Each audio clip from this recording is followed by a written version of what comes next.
Good evening, everybody. It's Fredrina with Trinity Professional Group. Welcome back to our first Trinity 10 of the week. Of course, last week I was kind of busy. On last week, I definitely had my live where I refocused on being employee focused, what it's like to set a fertilized ground for your growers, and to make sure that those people who you seek to have grow with you and help grow your company are in a position where they can speak, right? They have a company culture where that fertilizer goes beyond just their functionality, and it goes into their ability to tie all of the business together. Like I said, I always love to use warehousing, so of course I'm going to say that, but your people need to know how their receiving affects the storage, how that storage affects their picking of the product, how that picking of the product affects the packaging, and then how it's going to be sent out to your end customer, right? So having that in totality really gives you a chance to make sure that any employee who has a specific area that they're doing the best in, or they have an area where they kind of supersede the others when it comes to your KPIs, right? Those are your key performance indicators. You may have those based on a specific area, or you can have them in a way that is for the totality of the company, right? The total production of a shift even. So when you have your employees with their dedicated KPIs and their ability to perform in their function, a grower is one who also has the ability to perform well in another function, on top of being able to understand how they come together and why they depend on the other. And in warehousing, if you know anything about it, every single thing depends on the other. Every single thing is important. Any offset of any kind will definitely cause you to have an offset in another area, and then it could cause delays to your end customer. It could cause delays with loading your truck, who then takes it to your end customer. So there's so many facets that go into warehousing, or go into any business, even like I said with service-based companies and having employees do your reach out. There's also the fact where if they don't go on that lead in time, if they're not engaged with the community to see what companies are actually growing and booming, or if they are engaged with the community but they're more focused on things that matter to them or businesses that they frequent, they could be missing something that they don't frequent that could also be profitable for your service-based company, right? So like I said, last week's video, I just kind of recapped on having a fertilized ground for your growers, making sure that everyone is in a position where they can grow with the company and your company can grow because of those growers, right? So my live was awesome. I had a great time on that live. I was able to kind of go over some of my services, why my services are needed, as well as giving you some pinpoints where you can actually be better in your company prior to getting a consultant. But I did make sure I specified the importance of having a consultant. Having a consultant is like second to having a mentor, and I find that very important, very beneficial to the longevity of your company, having that second set of eyes who isn't as up close to your company as you are, because sometimes you see things through jaded eyes. So I just really wanted to make sure that I drove that point home, made sure that I got you guys to understand that. So woo! Okay, so that's it about last week. This week, I will be speaking to you all about risk avoidance versus risk management, okay? So many times I've spoken on scaling and why you need to wait 3 years before you scale, and the importance of knowing your company, the importance of having good infrastructure, how that infrastructure leads to KPIs. You all are going to be able to finish my videos on your own soon. But I spoke on that importance, and it is because within business, you can have one thing that you started out with, one product, one service, one offering, but it may not be able to sustain you for the long haul due to your competitors within the industry, right? So let's say Walmart started off and they were just different from the mom and pop store.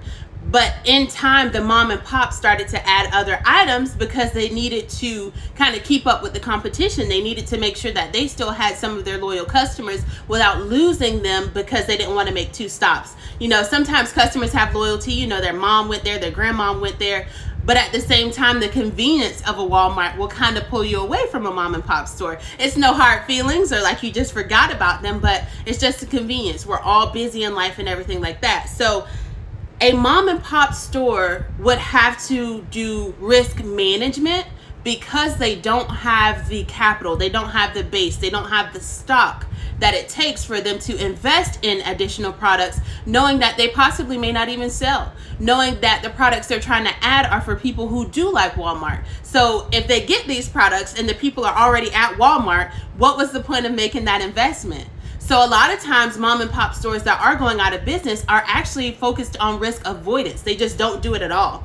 And so today I want to break the two apart because they're both warranted in business, but for those who are seeking longevity, for those who have scaled and are trying to sustain that scaling, you do have to kind of spread your seeds a bit. You have to make sure that even if it's having your employees head up a new division, having your growers, like we talked about last week, maybe move to more departments and figure out how to tie them together, revamping your infrastructure, things like that.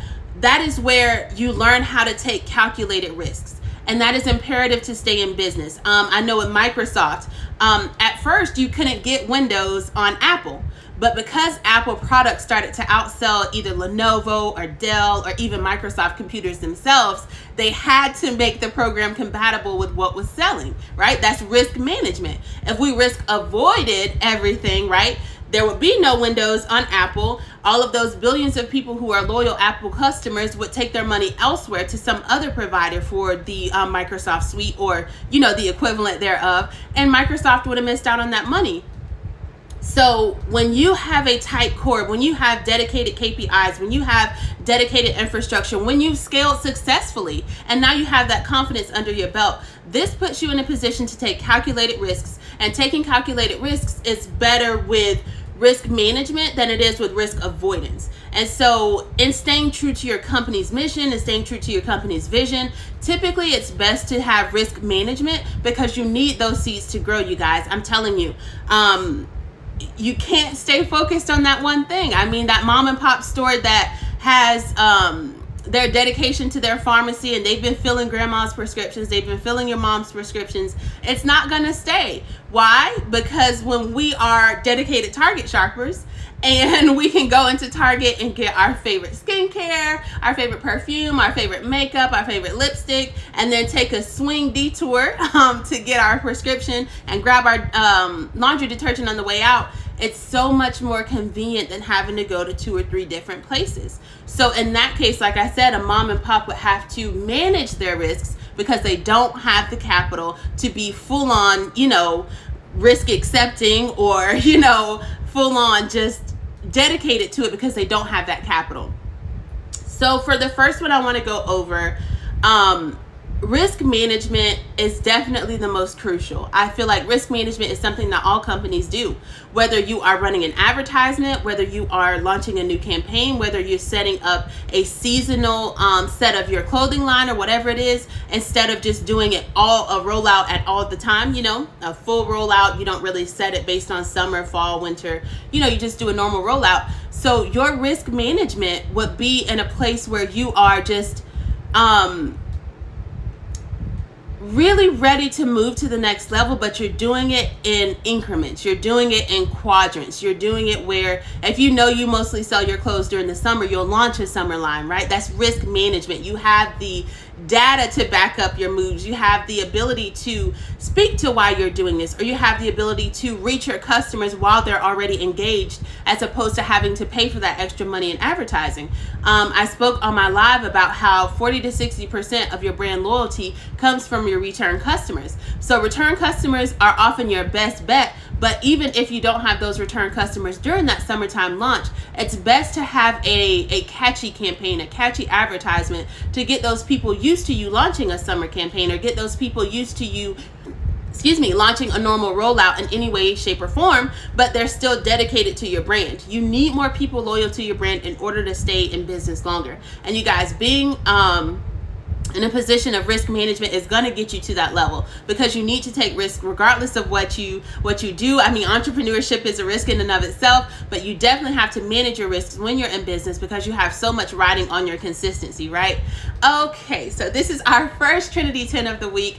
I'll definitely come back and recap on this risk management, and then we'll move into risk avoidance and why that is detrimental to your company. If your company's not growing, you guys, you aren't growing. And if your bottom line isn't growing, I don't know what to tell you. You know, we're not in business anymore. We're just doing this for the heck of it, right? So again, come back for Thursday's video, part 2, where I go over risk management again and get into risk avoidance. Thank you so much. Be sure to grab my book, The Conscious Leader, and I hope you guys have an amazing evening. Thank you.